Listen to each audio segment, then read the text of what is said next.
5. In the time that Sotsi sat thinking in the ruins, two unimportant and unnoticed events took place in the township. Gambut Lamini was buried, and Boston awoke. The cemetery was an acreage of crowded, sandy soil. There was a fence around the perimeter, but termites had got into the poles and eaten them away at the base. Most of them now hung free of the ground, and a few had fallen over, dragging the wires down with them. The cemetery was really an accident. The people had to bury their dead, and when the authorities came around to discussing the matter, the cemetery already existed. It was then hurriedly made official, because with that strange reverence that authority has for dead bodies, they sent in a team of workmen to erect the fence and to plant trees at regular intervals along its length. The trees were a failure. They were meant to be cypresses, but someone had made a mistake at the nursery. At least three-quarters had died, and the survivors had grown up deformed and twisted out of all resemblance to what they were intended. They were a type of pine with a deep, almost black-green foliage. If you took your sorrow to their shade, you got covered all over by the sticky, resinous secretion on the trunks and branches. Gumboot had been allocated a plot near the center. He was buried by the Reverend Henry Ransom of the Church of Christ the Redeemer in the township. The minister went through the ritual with uncertainty. He was disturbed, and he knew it, and that made it worse. If only he had known the name of the man he was burying. This man, oh Lord, what man! This one here, fashioned in your likeness. What does it matter what his name was? This one, this man. He had seen the face briefly when the police called him in. It was the hate, the hideous, distorted hate of its grimace that he remembered now. This one, oh Lord, this man fashioned in your image. The other person at the graveside was Big Jacob, the digger. He had taken off his hat with respect and was resting on the spade. While the minister prayed, Big Jacob studied his head. It was the hair that fascinated him, very white and wispy, something like the seeds of a certain weed that drifted away under umbrellas of thin, silken threads. A wind was blowing now, ruffling the shock of hair, and he thought that if he waited long enough he might see it fly off.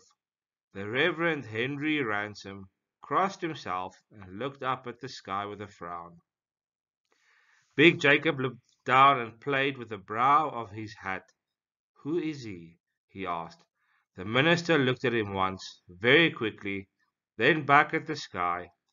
He lifted his shoulders in a gesture of defeat. "I don't know," he said. Big Jacob scratched his head before putting his hat back on. "Friday night," he said. "We'll say we buried Friday night on Saturday afternoon." Big Jacob began to push the soil into the grave. It wasn't necessary to shovel. It was all sand. The minister turned and walked back to his church. He was sorely troubled.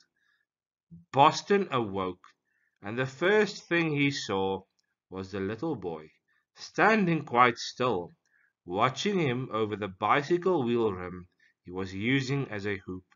To be exact, it wasn't the first time he had opened his eyes since the Arp and Butcher had carried him out of Suki's and dumped him where he now found himself in a back alley. Once in the early morning, and again at noon, his eyelids had fluttered and opened, and he had tried to get up, but pain had moved along every nerve in his body, and he had dropped back the few inches of his effort unconscious. Now he tried again. His head spun. A red mist drifted before his eyes, and he whimpered. But he managed to sit up. The child watched him, expressionless but intent. Boston looked down stupidly at his legs. Something was wrong. It took a few minutes before he realized what it was.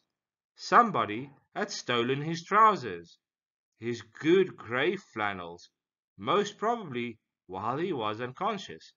A badly torn khaki pair lay not far from him. The child was still watching, his chin now resting on the hoop.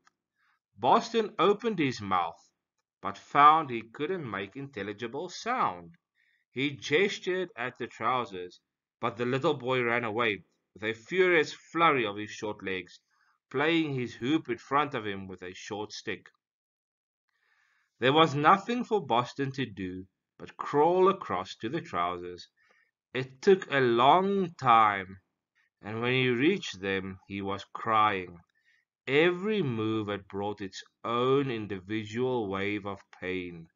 He rested, and then began the even more difficult, more excruciating job of getting the trousers on. The little boy came back with his hoop while he was busy, standing a safe distance away, to watch him with the same expressionless intensity. Boston staggered down the alleyway. "Where am I going?" he asked himself once. "It doesn't matter," he thought. "Nothing matters now. Not a single thing." He had seen his body and felt his face. He had remembered Tsotsi. There's nothing left. It's all finished now. At last. Every single bloody thing is finished. He felt like saying goodbye to the earth and the sky and the sun. If there had been a tree nearby, he would have shaken its hand. He was convinced it was all utterly finished. "He won't come," Butcher said, bending forward to pick up a few stones, which he started throwing at a lamppost. "He will," said the Arp. They were lounging about on the pavement outside Tsotsi's room. "Anyway, I don't care," Butcher added. "Same here," said the Arp. This had been going on for a long time.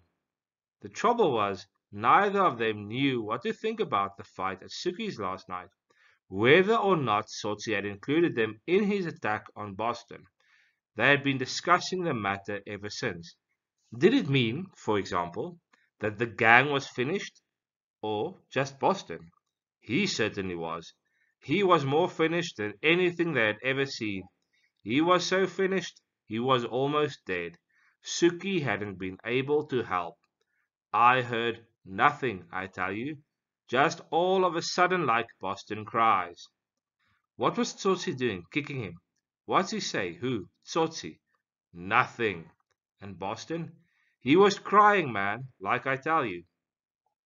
They hadn't worried much about it then because the day was finished, a job done. They'd drunk a lot and taken a woman. Soon they would sleep. It emerged as a real problem the next day when they awoke. Time always posed the same question: what can I do with it? Your only escape from this predicament lay in a gang because that had a leader and he decided what to do. For a long time they had been following Tsotsi in this way. The prospect of getting through a whole day without him was unsettling. They discussed the matter, sitting in the morning sun. "So what do you say?" asked Butcher. "He didn't say nothing to us," said the Arp. "So I don't know," said the Arp. "He was finished, all right." "Who?" "Boston, man. Truly." "So, do you think he wants us?" Butcher waited. "Speak, man." "I don't know," said the Arp unhappily. "I tell you I don't know, man." They drifted in this style through the day, through the streets, stopping for a drink, there for a dice, somewhere else for something to eat, pulled on by gravity of habit and dependence, so that around the middle of the afternoon, almost you might say by accident, since they were so free of a conscious purpose, they found themselves outside Tsotsi's room. They waited a long time, lounging around on the pavement. "He won't come," Butcher had said. "He will. Anyway, I don't care." "Same here." Butcher was throwing his stones at the lamppost. About every fourth found its mark with a dull metallic note. "If he doesn't go, I'll just go." Clang! As a stone hit the lamppost. "I got places and people. I can go right now." Clang! Clang! The Arp had joined him in throwing stones at the lamppost. "And you?" Butcher asked. Same here, said the Arp. Clang! Butcher dusted off his hands. He had had enough of throwing stones. He thinks he's good, but I can go. Clang! The Arp was still throwing. Come, let's go, said Butcher. Okay. The Arp paused while he threw another stone. Clang! Butcher had his cap so low over his eyes that when the Arp nudged him, he had to tilt back his head to see Tsotsi, who had turned into the street a little way up and was walking towards them. They were both glad because one way or another the matter would be settled. Tsotsi went into the room without saying a word to them. He ignored them quite simply because he himself did not know what he wanted. Butcher and the Arp were in a strange way remote from his new realities. It was difficult to think about them, to decide purposefully if he wanted them or not. So what was he going to do? There they stood, waiting for a word or a look from him. He was going to do nothing. Matters would take their own course. Something was sure to happen, and that would start something else, and one way or another, the problem would resolve itself. So Butcher and the Arp stood outside, looking at each other, and Tsotsi sat down on his bed in his room. What happened was this. A young and comely woman, carrying her black baby in a blanket on her back, walked past in the street. The baby cried, and Butcher looked up and saw her. Feed him, sister, he called. Come, feed him here beside me. The woman, seeing him, and the lights in his eyes, spat into the dust and went her way. Tsotsi appeared at the door. He had heard Butcher's words and the baby.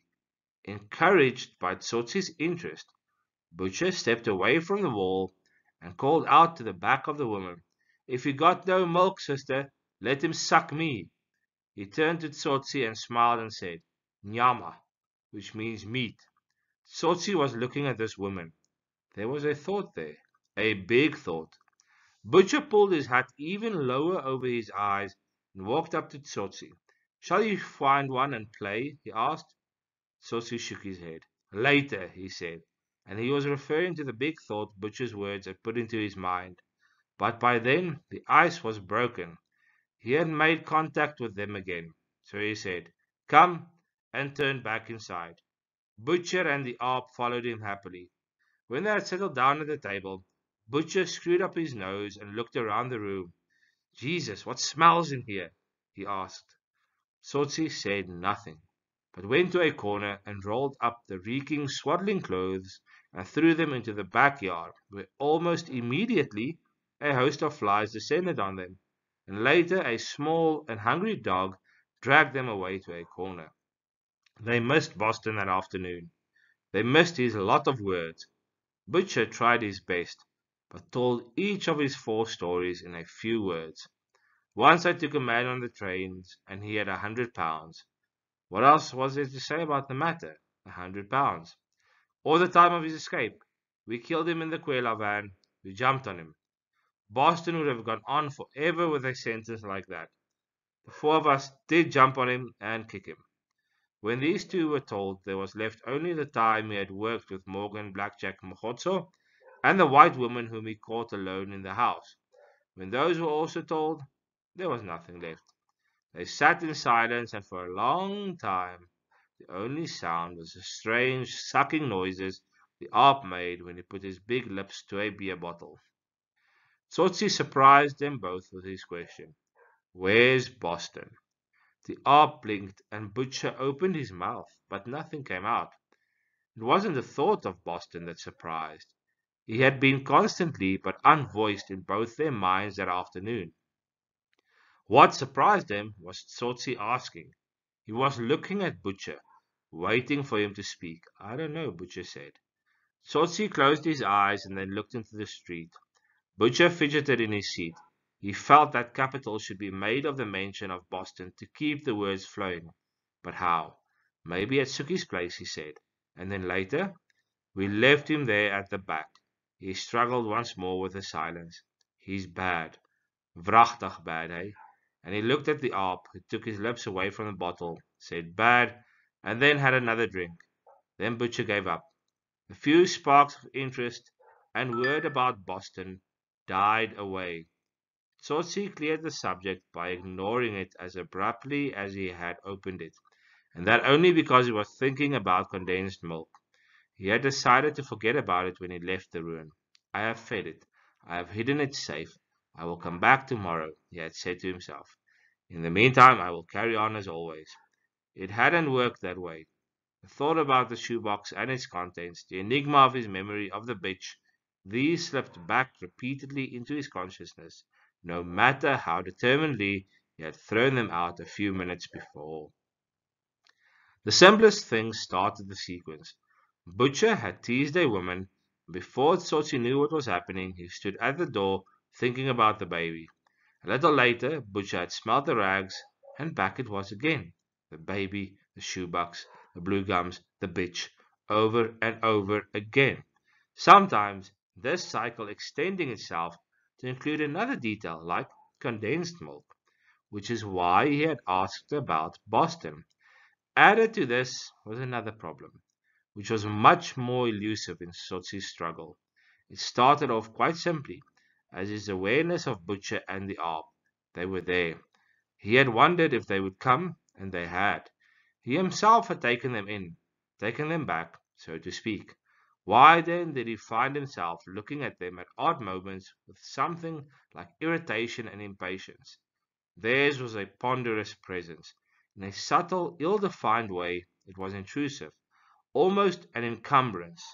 He had never been conscious of them like this before. In fact, it had only rarely happened that he had been conscious of them at all. As the people with whom he lived and had to lead, Boston had been an exception. Boston, through definite actions, had made Tsotsi aware of him. The same thing had happened now to Butcher and the Arp, yet they had done nothing. Out of this vague drift of feeling and thought, the two men at the table, alternating with the baby and the box and the bitch under the blue gum trees, emerged another problem. But this was as defined and decisive as the others were nebulous and vague. It was nearing the time when it was expected of him to announce the plan of action for the night, and he had nothing to say. How had it worked the other times? Boston would be talking, and they would be drinking and listening, only half hearing, adrift on the flow and sound of words, the eyes half closed, except when groping for another bottle under the table, or reflecting on the length of the shadows in the street, and by their length measuring the time between that moment and darkness. Boston telling his long, long story until somehow something, some small thing, like a thought or a shadow or a feeling, even a word, some small thing like that, would precipitate in his inward darkness a desire, minute and murderous. That was the beginning, because with time it grew and became the purpose he finally spoke that led them out of the room and into the night. That was how it happened. But now it was different, and not happening at all. And it wasn't just because Boston wasn't there. What was expected of him, what the other two were waiting for, was a decision. And this was something else that Tsotsi had never been aware of before. It involved choice. Was it to be the trains again, or a taxi driver, or a darkened, deserted house in one of the white suburbs? These and their variations were his repertoire, and they, the Arp moody and Butcher twitching with impatience now, were waiting for him to choose. It was the awareness of alternatives that disturbed Tsotsi and seemed to paralyze his will. Up to that moment, he had lived his life as the victim of dark impulses. They had been ready, rising to his moments of need all through his life. Where they came from, he never knew, and their reasons for coming he had never questioned. What he realized now was that something had tampered with the mechanism that had governed his life, inhibiting its function. Tsotsi slammed a clenched fist into the palm of the other hand, and the other two thinking he had decided, looked at him expectantly. He stood up and walked on stiff, nervous legs to the door. "What we do, Tsotsi?" Butcher asked. "Speak, man." He closed his eyes and grabbed at his first thought. "We go to the city," he said. This was hardly an answer, because the city was big, and going there could mean a taxi job, or prowling around for a dark house, or a drunk near one of the shebeens around the mine dumps. It was vague and an evasion, but Tsotsi didn't care because the others, reacting to the purpose it suddenly gave to life, had stood up and were following him into the street. Butcher looked back once at the room. "Did you smell, man?" he asked the ARP. "There's something smelling in there. Stinking like shit." That is the end of chapter 5.